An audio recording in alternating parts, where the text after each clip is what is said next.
They told her she'd never make it. Too small. Too quiet. Doomed to fail. But candidate 43 didn't come to survive. She came to become a legend. They told me from the start I wouldn't make it. You're not built for this. One instructor sneered as I stood in line with the others, boots sinking into the dirt of Camp Jericho's training ground. You're too small, too quiet. You'll wash out before week 2. I didn't flinch. I didn't argue. I didn't even blink. They didn't need to know that I'd already survived worse things than their shouted orders and sleep-deprived games. Let them think what they wanted. I wasn't there to prove anything to them. I was there because I owed someone a promise. And I don't break promises. The official name was Advanced Reconnaissance Training Command, ERTC. But the people who ran it just called it the Crucible. Only 60 were accepted per cycle, and less than a quarter made it through. Men and women from every branch of the service, plus 2 foreign allies. Tier 1 operators, Ranger school grads, even a few SEALs. And then there was me, Elena Cruz. 5'5". No special accolades. No glowing recommendations. Just a personnel file that said Intel Support, Specialized Language Training. The kind of background that makes people yawn during selection boards. They didn't know the real reason I was here. No one did. Not yet. On day 1, they took our names, stripped us of ranks, and gave us numbers. I became Candidate 43. Just another face in a sea of gear and grit. It started fast, rucks through the rain at 4 a.m. Full kit, 35 pounds minimum. Obstacle courses slick with mud, team problem solving under screaming instructors, and a running tally of drops. Candidates who fell behind or failed a task were pulled from the line. No goodbyes. Just a nod, a clipboard, and they were gone. They were always watching. Always judging. I kept my head down. I followed orders. I helped others when it didn't slow me down. I made sure my kit was always squared away, my rifle clean, my feet dry. Little things. The kind of things you only learn when you've been in places where mistakes cost lives. Still, the whispers started early. She's too light to carry a full load. Bet she's never seen a real op. She's just here to check a diversity box. None of them knew that I'd patched wounds under fire. That I'd walked 3 clicks through hostile territory with a man's blood soaking into my shirt because he couldn't walk. That I'd buried people I'd sworn to protect. I didn't tell them. I just kept moving. During one of the early gear checks, a candidate 2 rows down failed his rifle disassembly time. The instructor barked for a penalty partner. I stepped forward before anyone else could. You volunteering, 43? He asked, raising an eyebrow. Yes, Sergeant. Why? I looked him dead in the eye. Because I won't let someone fail alone. He stared at me for a long second, then nodded. We both did the penalty circuit. Sprints, burpees, ammo can lifts. He nearly collapsed halfway through. I grabbed his belt and pulled him upright. Not yet, I whispered. You're not done. Later, he asked me where I learned to push like that. I didn't answer, just smiled faintly and kept walking. That night, I sat by myself in the corner of the barracks, boots off, wrapping my ankles with cold packs. No one offered a word. They didn't know what to make of me. That was fine. They didn't need to, because legends don't introduce themselves. They show up when it matters. Week 2 was when they really started trying to break us. They cut our sleep to 2 hours a night, increased the loadouts, added stress simulators, basically ambush drills with blanks, smoke grenades, and full-force takedowns in the dark. Everything was designed to confuse, overwhelm, disorient. A third of the class dropped in 48 hours. I didn't, but I bled. During a nighttime navigation course, I went knee-first into a rusted coil of barbed wire hidden beneath wet leaves. Ripped right through my cargo pants. The pain was sharp, fast, but I didn't stop. I bit down so hard I tasted blood. Then I wrapped the gash with a torn sleeve and kept moving. My partner, Candidate 19, a big guy from recon named Mathers, noticed I was limping. You good? Fine. He didn't ask again, but I caught him subtly adjusting pace to stay with me. That was the kind of man you wanted on your 6. I made a mental note. The next morning, during inspection, my wound seeped through the bandage. An instructor spotted it. What's this, 43? Trying to sneak past medical? I stood at attention. Self-treated, Sergeant. Still operational. Drop your pants. I did. Right there in the dirt, no hesitation. The gash was ugly, angry red with a touch of yellow. The instructor studied it. I didn't flinch. You should be pulled for this, he muttered. Infection risk. Command's not gonna like it. Respectfully, Sergeant, it's my leg, not my trigger finger. That got a pause. Then a slow nod. Wrap it properly. If it looks worse tomorrow, you're out. Understood? Yes, Sergeant. That night, I used sterile gauze I'd stashed in my sock. Cleaned the wound again. Rewrapped it with surgical precision. Years in field med training kicked in automatically. I didn't even remember when I'd learned how. Just muscle memory. The next morning, the wound looked better. The instructor said nothing, just gave a curt nod. That was the first time I saw something flicker in his eyes. Not approval, but recognition. They started watching me more closely after that. Not just the instructors, the other candidates. I wasn't just the quiet one anymore. I was the one who kept going when she should have tapped out. The one who didn't complain, didn't crack, didn't wait for backup. I saw it shift in their eyes during drills. When orders got confusing, they looked at me. When gear failed, someone would whisper, "Check if 43 has a spare." They never said it out loud, but I knew what was happening. I was becoming the one they trusted in the shadows. The unspoken glue. Every class has one. The quiet backbone. The one who holds the line when the rest are about to break. And sometimes, that person's the last one anyone expected. They called it the Hill. It was just a name on the schedule. But every candidate knew what it meant. 48 hours of movement drills, fireteam scenarios, and long rucks across uneven terrain with minimal food, no sleep, and real-time mission changes thrown in to simulate chaos. The Hill was where good candidates cracked, and weak ones vanished. We started at 0300, packs loaded with gear we weren't allowed to check in advance. I was paired with Mathers again. Our mission, recon a mock insurgent compound, set up Overwatch, and exfil without being detected. Easy on paper. In reality, brutal. We crossed 4 clicks of rocky ground by night, crawling under tripwire setups and dodging drone patrols rigged to flash strobe lights and sound alarms. If you triggered one, your team got pulled and failed the phase. Halfway through, it started to rain. Mathers muttered something under his breath. I didn't catch it. I was too focused on the ridge ahead, too straight, too clean. Man-made. I stopped. He looked back. Problem. I pointed. Contours off. No natural erosion line. Bet there's a sensor grid behind it. He hesitated, then nodded slowly. Alternate route. I was already moving left, cutting toward a narrow path most wouldn't notice unless they'd learned terrain by feel. We slipped through the dead zone and found high ground. Set up observation. Documented the fake compound. Then we waited. By 0200 the next night, we hadn't slept more than 15 minutes total.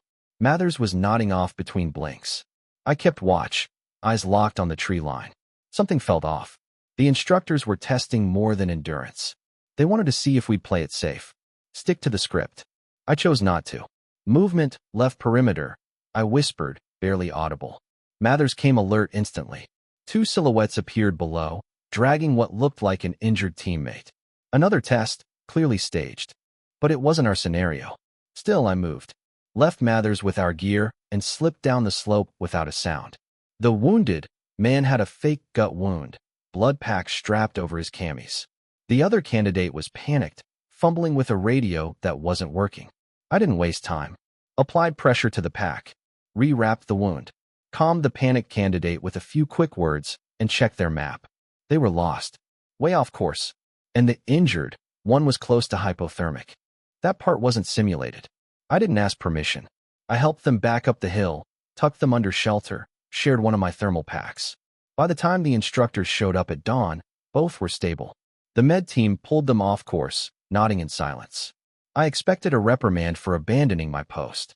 Instead, one instructor, Lieutenant Griggs, former SOAR, looked at me and just said, "Didn't know you were a field medic, 43. I'm not, sir." He studied me a moment longer, then walked off. Later that afternoon, the command staff reviewed the footage from all teams. Rumor had it someone higher up asked who the hell 43 was, and why she kept making the right call when no one else did. I don't know what the official report said, but by that night, people stopped looking through me. They started looking to me. We didn't speak much after the hill. Everyone was too tired, too scraped up. A few had quit during the ruck back to base. No one blamed them. They'd given everything and still come up short. But I was still standing, limping, bruised, bleeding under the tape, but standing. Candidate 43. One instructor said as I passed the checkpoint, "You know you're technically outside medical tolerance." "Yes, Sergeant." "You going to request a pull?" "No, Sergeant." He didn't argue, just scribbled on his clipboard and let me through. That night, I iced my joints in silence, seated on the edge of the cot while most of the others slept. Mathers walked in, saw me hunched over with a wrapped knee, and tossed a ration bar at my feet. "Not asking what's wrong," he said, "but you should eat." "Thanks." He sat beside me, chewing his own bar, eyes on the far wall. "They say you came from Intel." I didn't respond. "Word is you're not supposed to be here." Still silent. Finally, he added, "You ever hear about ghosts here?" My head turned slightly. "That's just a rumor." He smirked. "They say it's a classified tier. People pulled from units and reinserted without record. No insignia, no medals." He paused, then looked at me directly. "You got that look. The kind people don't get from training simulations." I looked down at my wrapped knee. "Maybe I've just seen what happens when things go wrong." He nodded like he already knew. We didn't speak again that night, but something changed between us. Next morning, they dropped us in the live-fire village. Urban training scenario, clearing rooms, locating hostiles, distinguishing civilians from threats.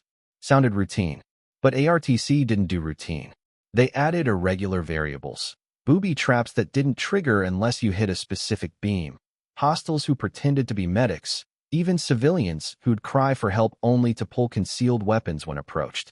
It was designed to make you hesitate, to second-guess your instincts, to fail. And candidates did. A lot of them. I didn't. We swept through 3 buildings clean. No injuries, no false identifications. The final structure was a basement-level kill box. 3 entry points, 0 intel. I led.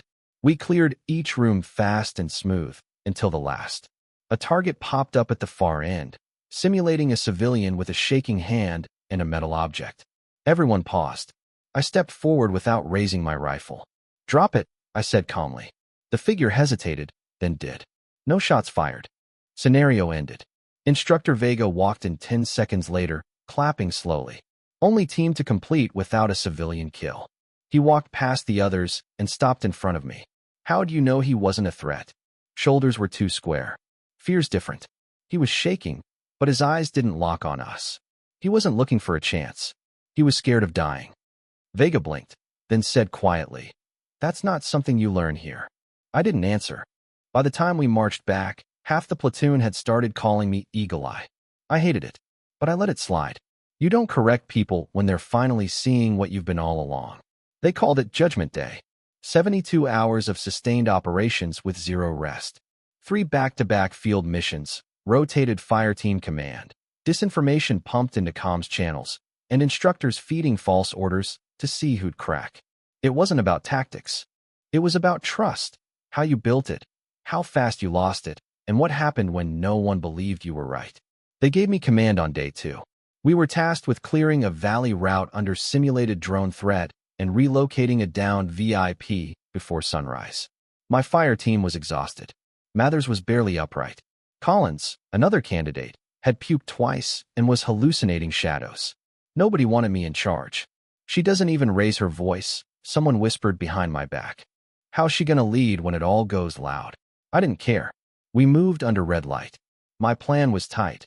Map the ravine's wind shear patterns, calculate drone sweep intervals, and time our movement through blind spots. By 0340, we were inside the drop zone. No contact. No chatter. That's when the simulated IED went off. Smoke. Screams. Flashes. Chaos. Half the team dropped into panic, scrambling for cover. The other half froze. Collins got clipped by shrapnel. Fake, but real enough to disorient. I didn't hesitate. "Circle now," I barked. "Watch arcs left and right. Mathers, get her up." They obeyed. Not because I was loud, but because I was exact. I patched Collins, assessed her vitals, and then got us moving. Fast. Fluid. No wasted motion. We reached the VIP marker 6 minutes later. And that's when it hit the fan. New orders crackled through comms. Abort extraction, enemy closing from the west. Regroup at fallback point Charlie. I paused. The grid coordinates made no sense. That fallback point would put us in open terrain, bad cover, clear line of sight for simulated drone strikes. I didn't move. Instructor says pull out. One candidate barked. We're sitting ducks. I shook my head. Those coordinates are wrong. How do you know? Because I memorized the fallback map. That grid's a kill zone. They're testing if we follow blindly. He stepped toward me, frustrated. So what? You think this is all fake? That they're lying to us? They're testing command under pressure. You follow those orders, we get hit. He hesitated. Mathers stepped forward beside me. If 43 says hold, we hold. And just like that, they stayed. 7 minutes later, another team following those orders stumbled into the open. Got wiped out by overhead drone simulation. We held our position, moved on my call, and completed the extraction. Instructor Vega met us at the exfil point. Didn't say a word at first. Then, slowly, he pulled his red pen and marked a giant pass on our evaluation card. Only 3 teams survived Judgment Day. Ours scored the highest. That night, I found a folded note under my gear. It just said, "You don't lead loud. You lead right." No name. But the handwriting was Vegas. By week 7, the jokes had stopped. No more whispers behind my back. No more second-guessing my place on the line. Now, when chaos hit, they looked to me before they looked to their assigned squad leaders. They waited for my nod before advancing, watched my hands for signals even when I wasn't in command. Respect wasn't given. It had been earned, in blood, sweat, and the silence between orders when everyone else was falling apart. But they still hadn't seen me at my edge. That came during the fire line. It was the final live simulation before selection, a tiered assault under smoke and simulated fire, carrying 2 full wounded candidates out of a crumbling building replica. The building was rigged to fail in stages. Floor collapses, ceiling beams dropping, fog goggles, heat blasts. They wanted panic. They got it. 3 minutes in, the roof caved in over the western stairwell. One team was trapped. Another panicked and broke formation, violating flank cover. It was a mess. I moved on instinct. Didn't wait for confirmation. Didn't wait for orders. I ran straight into the smoke. I could hear someone coughing behind the second floor collapse. I dropped low, crawled under the half-crumbled beam, and found 2 candidates pinned by a concrete slab. One was unconscious. The other had simulated leg trauma, part of the test, but real enough with the heat pressing in around us. "Leave us," the conscious one shouted. "That's the rule if you can't move them." I didn't reply, just started working. Cut his gear loose. Braced the debris with what was left of a training door. Dragged the unconscious one out first, shoulder slung, navigating the fallen debris by touch. Then I went back for the second. Smoke was thick enough to choke out the last of the oxygen near the door. I felt my lungs start to panic. I didn't let them. Carried him in a fireman's hold for 20 meters through the obstacle maze, while overhead speakers blasted simulated chaos and instructors screamed fake radio updates in our ears. When I dropped him at the triage point, one instructor shouted, 43, you're done. Pull back. But I wasn't done. I saw another, I said, pointing toward the far room no one had cleared. He started to argue. I didn't wait. Found a third candidate, not part of my team, disoriented and pressed against the wall, bleeding from a head wound painted on by the sim staff, but too real in his expression. He was shaking. I took his arm. I've got you. He stared at me like I wasn't real, like maybe I was just someone he imagined in the smoke. I walked him out one step at a time. That night, as the debriefs were read aloud, Instructor Vega stood in front of the entire class. Candidate 43 did not follow orders. She exceeded them. He paused, looking directly at me.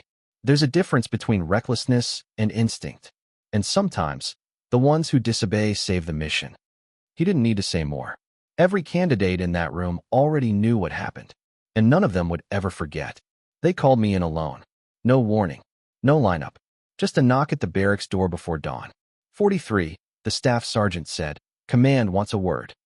I followed him through a hallway I'd never been down before, past the usual classrooms and mess halls. This one had no signs. Just polished floors and doors without numbers. They led me into a windowless room where 5 officers sat in silence. Colonel Laird, head of ARTC. Major Chin from Psychological Operations. 2 others I didn't know by name. The 5th I recognized from photos only, Commander Juno. Black Operations Liaison. Ghost Tier Handler, if the rumors were true. They didn't offer chairs.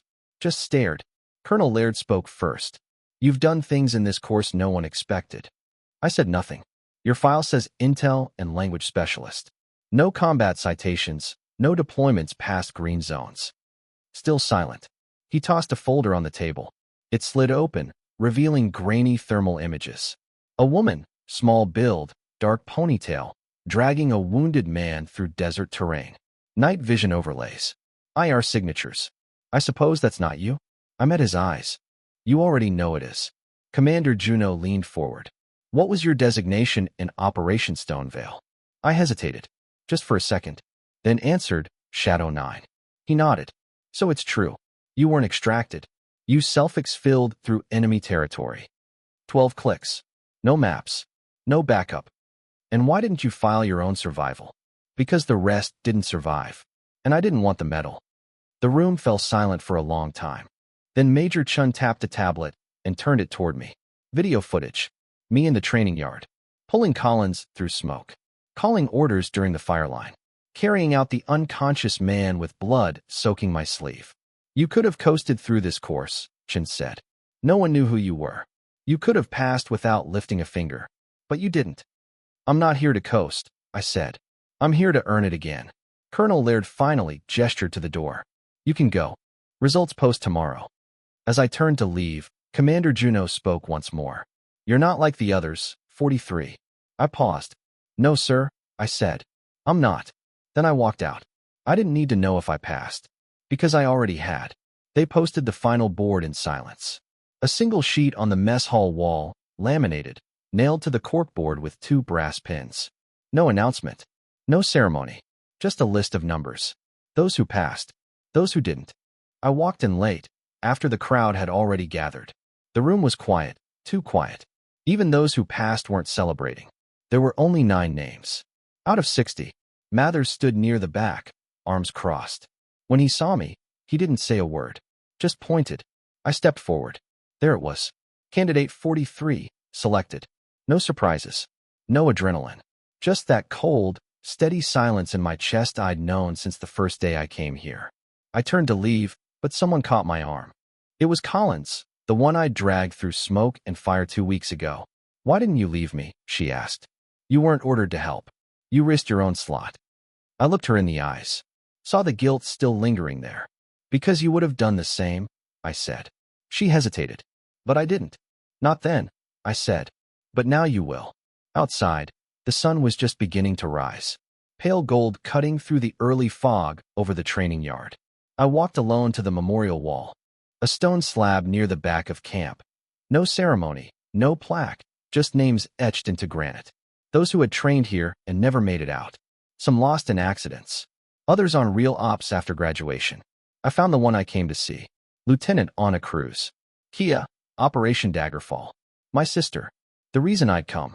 She died because her team trusted someone who wasn't ready. A fresh officer who cracked under fire and made the wrong call. She tried to compensate. She got them out. But not herself. They sent me the letter. Folded with her insignia. Said she died a hero. But I knew better. She died because someone wasn't strong enough when it counted. That's why I came here. To finish what she started. To be the kind of soldier someone like her deserved at their side. I stood there for a while. Then I whispered, I made it. And for the first time in years, I let the silence answer back. The ceremony was short. No flags waving. No music. Just folded uniforms, straight lines, and the heavy silence of people who knew what it had cost. 9 of us stood on that gravel field, boots polished, eyes forward, as Colonel Laird approached with a steel case. Inside were our tabs, our official designation, the final mark that we'd passed ARTC. Candidates, he said, voice low and even. You are no longer candidates. He turned to the first in line, handed over the insignia. You are now operators. When he reached me, he paused, held the tab in one hand, met my eyes with something that almost looked like respect. You could have left a dozen times, he said. You didn't. No, sir. You carried more weight than the rest. And you never asked anyone to notice. Didn't need them to. He gave a faint nod, then placed the tab in my palm. You didn't just pass. You raised the bar. I saluted. Thank you, sir. When it was over, the others scattered, some calling families, some just walking off to breathe. Mathers came up beside me, arms folded. So, he said, what now? Assignment packet comes tomorrow. He nodded. Think you'll vanish again? Probably. Still don't talk much, huh? I smirked. Never needed to. He grinned and offered his hand. You earned this, Cruz. I shook it. Firm. Final. Then walked. Back to the barracks. Back to silence. Back to the way it had always been. I unpacked, folded my gear with the same precision I always had. There was a letter waiting for me, sealed in black, no return address. Just a number, Unit 9. The only ones who'd seen what I'd really done. The ones who knew who I really was. Shadow 9. The note inside was handwritten, 5 words. You're not done. We're waiting. I smiled. They tried to break me, but I'd walked out a legend. The transport chopper arrived just before midnight. No lights, no insignia, just the soft churn of blades against the desert sky and a figure stepping down in full blackout gear. The pilot nodded once and held out a folder. No name on the cover, just a number. N9. Inside was a dossier with 10 pages, each one redacted so heavily it was almost blank. Only a single line at the bottom was left visible. Operational clearance reinstated. Shadow 9 reactivated. I didn't need more than that. I was going back into the places no one talked about, where maps turned into lies and comms went dead and extraction wasn't a guarantee. It was a myth whispered between fire teams pinned behind enemy lines. I changed in silence. Standard issue fatigues. No patches. No flag. No identity. Not anymore. The man waiting by the bird had a voice like worn gravel. You ready? I was never off duty, I said. He didn't smile. Just handed me a headset. We've got a situation. Far side of the border. Small team cut off. Nobody else can get in. They're asking for the quiet one. That told me everything I needed to know. I climbed in, settled next to a duffel that looked exactly like mine. Black. Unmarked. Heavy. We lifted off. The base disappeared behind us, swallowed by darkness. As we cleared the first ridge, I looked down at the terrain below. Twisting paths, forgotten villages, old scars in the dirt where previous missions had left their mark. It didn't scare me, because I knew what they didn't. I'd already been there. And I was going back, not for medals, not for praise, not for anyone's permission. I was going back because someone out there would be holding pressure on a wound, listening to static, and thinking no one was coming. Until they heard the voice. Calm. Certain. This is Shadow 9. Hold position. Help is coming. And in that moment, they'd know what every broken operator learns too late. That legends don't need parades. They walk through fire, stitch up the bleeding, and never ask for thanks. They survive. They return. They endure. And sometimes, if you're lucky enough to be standing when the smoke clears, you realize the quietest one in the room was the reason anyone made it out at all. Thank you for watching. Have a great day.